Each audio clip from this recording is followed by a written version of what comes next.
Computers sure have made life easier. In today's Sick Flick, we're using them to summon the devil. Ain't technology great? Welcome to Sick Flicks, where I take a deep dive into the cinematic sewer to help you embrace your inner gore geek. I'm Mike Bracken, aka the Horror Geek, and today we're tackling Eric Weston's cult classic film, Evilspeak. Released in 1981, Evilspeak is one strange little movie. It merges the satanic panic stylings of films like The Omen with a military school setting that would be perfect for a slasher flick, then adds in computers for a techno touch. The original version of the film was submitted to the MPAA and required cuts to avoid an X rating. Scream Factory released a restored version a few years ago, with almost all of the gore included. I say almost because Weston claims his original version had even more splatter, but fears that print is lost forever. At any rate, can Evilspeak dial up a 5 barf bag rating? Let's get to the gore and find out. We fade in on this quote from Khalil Gibran. Clearly Evilspeak is going to be one of those artsy films.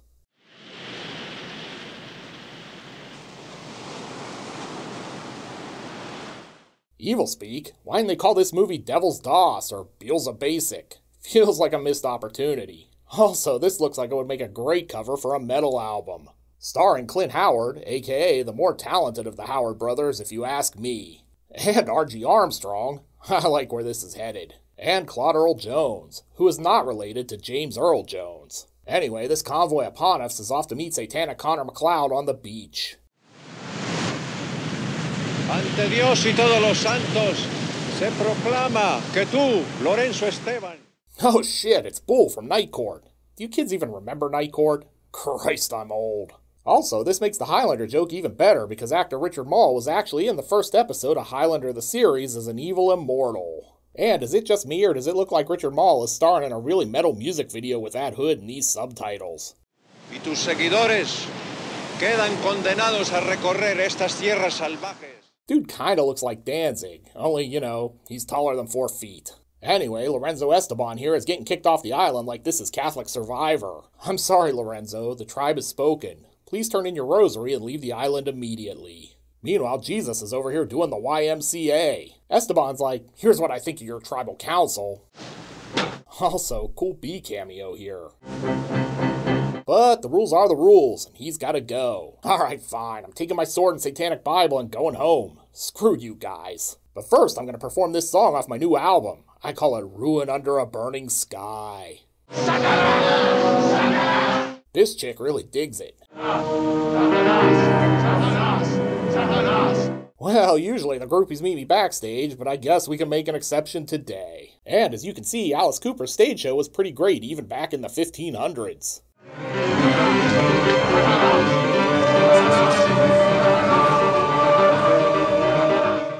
Look, I'm gonna be honest, I thought this was a movie about a kid with a computer summoning demons. Did I get the wrong disc in this case? Then Esteban's like, there can be only one, and chops her head off as we jump to this soccer ball flying off into space. Here we learn that a young Clint Howard sucks at soccer. Smooth move, Pele. Clint's poor skills lead to this goal. Man, that goalie may have the slowest reaction time ever. I've seen slugs that move faster than that. With the big game lost, it's time for some locker room hazing. Hey, I'm trying my hardest out there. You couldn't play for the March of Dimes, Cooper Smith. Zinger. Also, let's not steal my jokes, dude. Coach here's like, knock it off. The March of Dimes is a fine organization. And you're right, Cooper Smith here would have gotten cut at tryouts. Then it's time for some exposition. Coach has to play Cooper Smith. Them's the rules, but there might be a way around it. However, something happened to Cooper Smith, so he couldn't play. And we learn that Cooper Smith is an orphan. You have to have a mother and a father. Cooper Smiths are dead. Aww. The next day, during the big parade, Cooper Smith heads off to the chapel, which is tastefully decorated with this portrait of Tommy Iommi. Are you ready to pray at the altar of rock, Cooper Smith? Guess not, because he heads down to the church's secret underground lair looking for the Reverend. Reverend? He's either Batman or this is where he goes to look at his nudie mags. Anyway, Cooper Smith creeps his way right into this jump scare. Nobody knows you're down here. Oh look, it's Uncle Lewis down here in the vault. Don't mind me, just putting away some cursed antiques. Man, I miss Friday the 13th, the series. Back downstairs, Coopersmith is doing his best Cinderella impression when he finds this secret catacomb. Jesus. While he's headed to Middle-earth, we take a trip back upstairs for some more exposition. You see, the actual land that the school sits on was given to Esteban in an order of Spanish monks when they fled the Inquisition. So wait, they gave this land to a disgraced satanic priest and then they built a military school on it? Did no one do any research here? Feels like a recipe for disaster. We then head back underground where Coopersmith's finding some weird shit. Hey man, someone forgot their science fair project down here. And their copy of the Necronomicon Kama Sutra.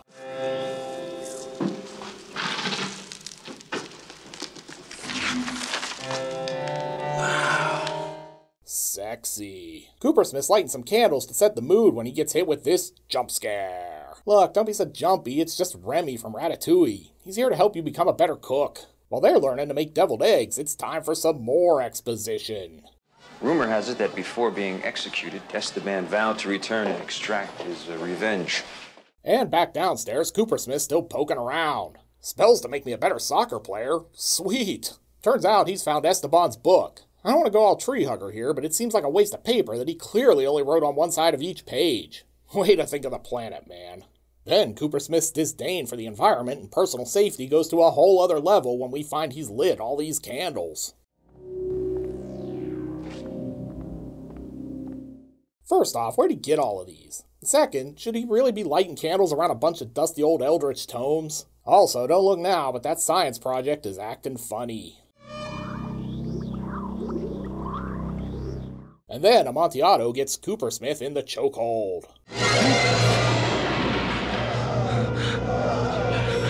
He breaks free and flees, but runs right into zombie Lorenzo Esteban.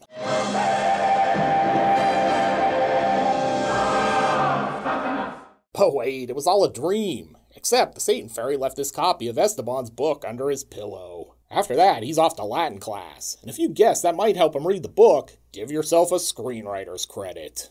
Sapiens verbum suffectum. Also, I'm pretty sure this teacher came over in Operation Paperclip after World War II. When class ends, Coopersmith winds up down in the computer lab, where he's using this Apple II desktop to work on his class project. Except, he then decides to start typing in Latin from Esteban's book. Uh-oh. Look, let's be honest, this is really just likely to summon the dreaded black screen of death. The computer does translate the text, and we learn that basically Esteban was just the world's first goth.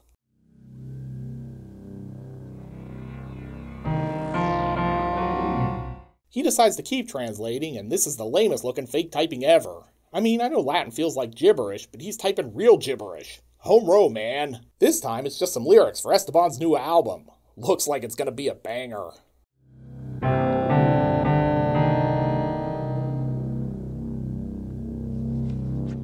And apparently we're just gonna watch him translate the entire book in real time.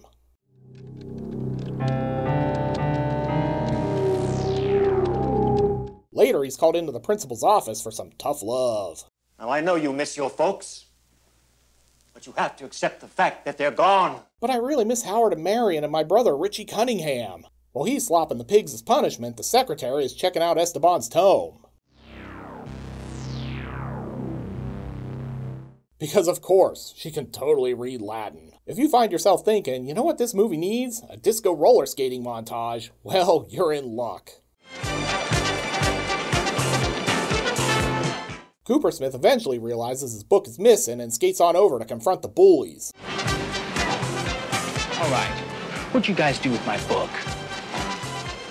What book you talking about, Cooper Dick? I sure hope we get a skate battle to settle this once and for all. With no book, Coopersmith decides to take a laptop back to his subterranean lair. Yeah, that's what we called a laptop back in the 80s. I bet his Wi-Fi reception is going to be terrible down here. Better run this Cat5 cable up to the router. Well, damn it, can't get Pornhub down here. Guess these erotic demon sketches will have to do instead. Fortunately, even though he doesn't have the book anymore, this computer came with a trial version of Microsoft Office's Demon Ritual software included. If you have to buy it retail, I hear there's hell to pay. Also, I don't want to see Clint Howard standing erect before his enemies. Let's leave something to the imagination. The computer does give him this handy list of ingredients for the perfect black mass, though. Oh great, juice of aconite? Where am I going to find that at this time of year? Can I just substitute limeade? And with that, the ritual gets underway. By the face of the divine majesty, and by the 4 beasts before the throne. Of course it doesn't work. Damn it, I knew that limeade was going to mess it all up. After a pit stop for some consecrated host, he gets things back on track.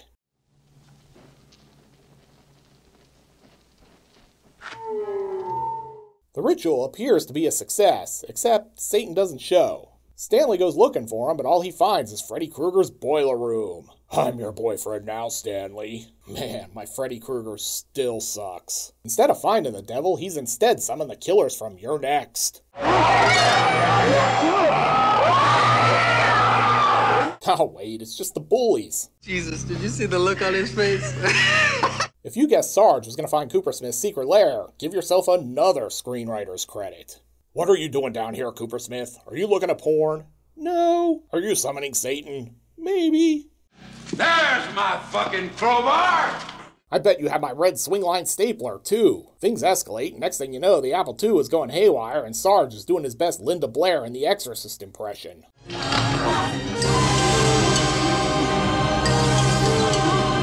Coopersmith then explores some more and finds this mass grave.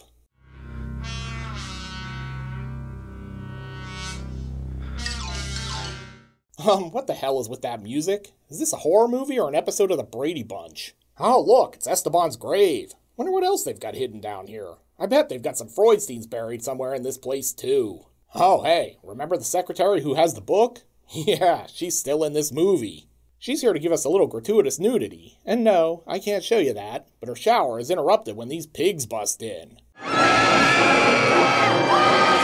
You could say they're going hog wild. Also, I know someone is going to come to the comments and tell me, well, actually, these are boars. So thanks in advance. I'm an idiot with a YouTube channel, not a veterinarian. Back in the basement, Coopersmith's trying to get rid of Sarge's body, but he's interrupted by Dwayne, who's all like, what's happening? Look, if you get that joke, you're old. After the bullies humiliate Coopersmith at the big pep rally, they head for his underground lair. What is all this? Looks like black magic. Let's have a black mass and invite the devil. And of course, while poking around, they decide to complete the ritual using Coopersmith's puppy as a sacrifice. Too bad it needs human blood. The next morning, Coopersmith finds his dead dog and gets ready to go John Wick.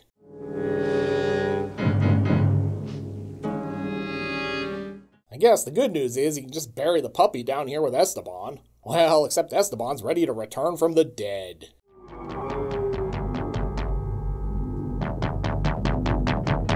How do we know? Because he's sending some emails, then his casket catches on fire while this Omen music plays. Duh.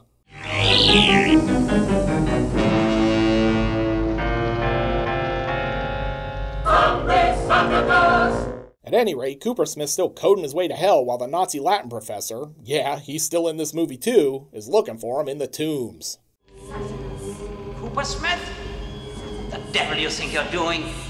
Oh, just getting ready to raise a little hell. Wanna help? Also, I don't want to alarm anyone, but we're almost to the climax of Evilspeak. I sure hope there's a lot of blood and guts on the way. The program demands blood, and Coopersmith obliges.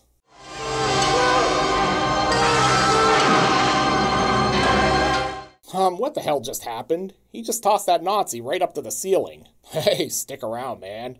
Meanwhile, Jesus is like, Christ, Coopersmith. I want to talk to you about another game. The Game of Thrones? No. The game of life. Oh man, I hate that game. It's worse than Monopoly. Turns out the Nazi blood was the key to crack this pirated version of the Satanic operating system. With the ritual complete, Esteban is free to possess Coopersmith.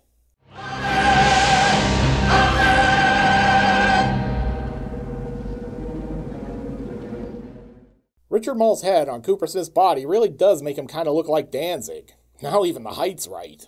Don't look now, but Jesus is coming back from the dead too. Except this isn't your kind-hearted, love the downtrodden Jesus. This is angry Jesus. He kills off the Reverend.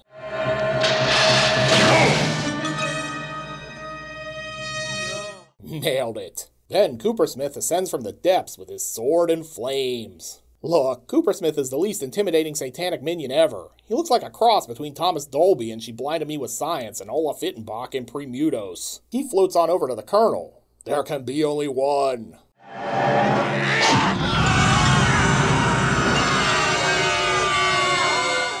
Well, I guess Thomas Dolby never did that. Then the pigs show up and eat this guy. Try the sausage. I hear it's great. I'll be honest, this scene highlights one of the problems with Evilspeak. Who am I supposed to root for here? Bubba and his goons are assholes, and Coopersmith is basically Satan at this point. Even Jesus is icing people in this movie. Then this dude gets it. And man, this really does feel like a Highlander movie at this point. And at the rate these guys are dropping, it's going to be hard to field a team for the big soccer game against John Paul Jones. Coach gets it next. Look, I wasn't kidding when I said there can be only one. Bubba the puppy killer is still alive though, and he runs into Sarge's resurrected corpse. Sarge, it turns out, has come back from the dead with some newfound skills. He's practically a surgeon now. Well, here's the problem, Bubba. You got no heart. Not gonna lie, I feel like Bubba got off easy here. Then the giant cross comes crashing down. That's what we call symbolism, kids. So, what happened to Coopersmith? This shitty end card is what happened to him. Seriously, Evilspeak? This is some real Poochie died on the way back to his home planet shit right here. Boo! And I'm not saying boo earns. And now, Coopersmith is the ghost in the machine.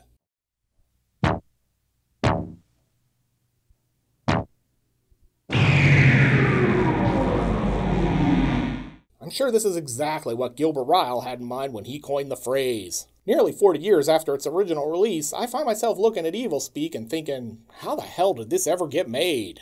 Evilspeak was a Warner Brothers release, and it's easy to imagine the pitch meeting being like, we need something like the Omen, but how can we make it different?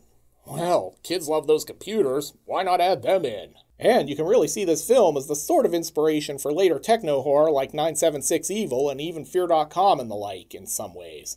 But damn, is it a weird movie. And that final scene with the card sucks. But is Evilspeak splattery? Let's go to the gore card. In terms of gross anatomy, Evilspeak delivers. We've got multiple decapitations, multiple people eaten alive by pigs, one impaling, one nail to the head, one broken neck, and one ripped out heart. The Scream Factory release features more gore than the original cut of the film. And while it can be a bit frustrating to have to wait until the last 15 minutes to get to the gore, the wait is mostly worth it. And because of that, I'm giving Evilspeak a 3 barf bag rating. This is a moderately sick flick. Looking for another horror film from 1981? Then be sure to check out my review of The Prowler. You'll find a link here on the screen. I'll meet you over there. Until next time, I'm Mike Bracken, aka The Horror Geek, bringing you all the splatter that matters.